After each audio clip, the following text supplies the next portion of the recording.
With the 40-year-old Chris Paul going into year 20 next season, and him still not missing a beat, basically playing all 82 games this past season for the Spurs, a lot of teams are looking at him on the radar to add to their roster. And there's one team that I think is very interesting, as he could really contribute to their team a lot. What's up, y'all, and welcome back to another video. Before we get into everything, make sure you guys like the video and subscribe like I always ask. It helps me out so much. And yeah, let's get into this Chris Paul news. And first, I want to go over a tweet basically saying how Chris Paul's future in San Antonio is pretty uncertain, as the tweet reads, Chris Paul could be on the move again after spending 1 year in San Antonio, per the Stein line. And the whole quote goes, anticipation is building that Paul could be on the move again this offseason, even though his time as a Spur as a mentor to Victor Wembanyama and young team overall was an unabashed success.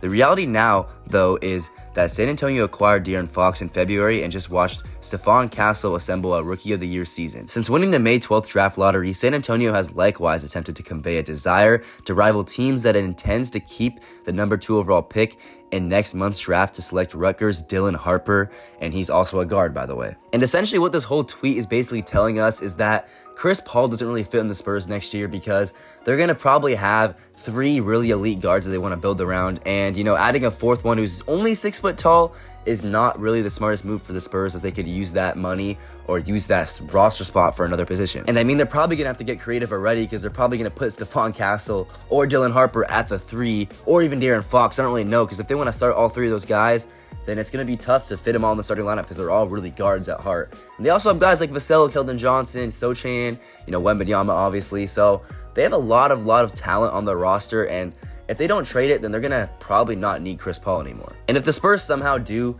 a trade, a big trade for maybe a Giannis or Kevin Durant or something like that, then maybe they might, consider keeping Chris Paul. However, they still would have a lot of guards, because if they do trade, they're probably going to either keep Dylan Harper or Stephon Castle, one of the two, and they're for sure going to keep De'Aaron Fox, because they just traded for him. So, Chris Paul still really wouldn't fit. He would be a backup guy, but I mean, in Chris Paul's eyes, he probably wants to still get a lot of minutes, and he proved that he could still be a contributor to a team, because he just played all 82 games, right? So, there's a lot of other teams that could use Chris Paul other than the Spurs. I feel like his tenure there was great, and he was a great mentor to Victor Wembanyama, but just the way the Spurs roster looks right now, it doesn't seem like he has a place there. And looking at the top teams that could get Chris Paul if he doesn't stay with the Spurs, we have the Mavericks, the Lakers, the Clippers, the Cavs, and the Grizzlies. And the Mavericks being here number 1 is actually very interesting to me, and that's what I'm going to make this video about. The Lakers could be cool, but they don't really need a point guard. That's not their focus, right?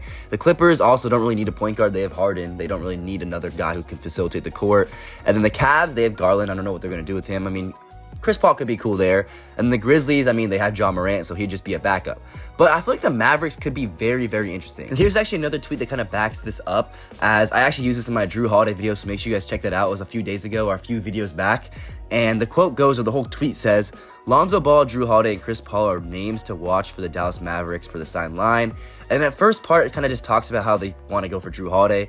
But if they don't go for Drew Holiday, it says they could also be interested in Lonzo Ball and Chris Paul. And the Chris Paul specific part says, another name to monitor for Dallas, Chris Paul. The free agent to be just turned 40 on May 6th, but Paul also just played 82 games in his maiden season as a San Antonio Spurs. So, Dallas Mavericks are a good spot for Chris Paul, and I'm going to tell you guys why. So obviously, if you guys have been watching the NBA, Kyrie Irving tore his ACL. Very, very sad. I feel bad for him. But he's going to be out for about a year since that injury, so he's not going to come back till later in the season.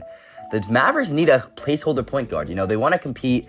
They want to have someone unlock Cooper Flagg's potential as well, and, still get Anthony Davis involved. Chris Paul could do both of those things. Having an old veteran guy, he's going to be 41 next year, doesn't matter. He still has the skills of Chris Paul, and he has the IQ. He can be a great mentor for them. He can be a placeholder point guard for them until Kyrie Irving comes back. And who really knows? Maybe Chris Paul stays in the starting lineup with Kyrie Irving when their whole team is healthy. I mean, we can never tell.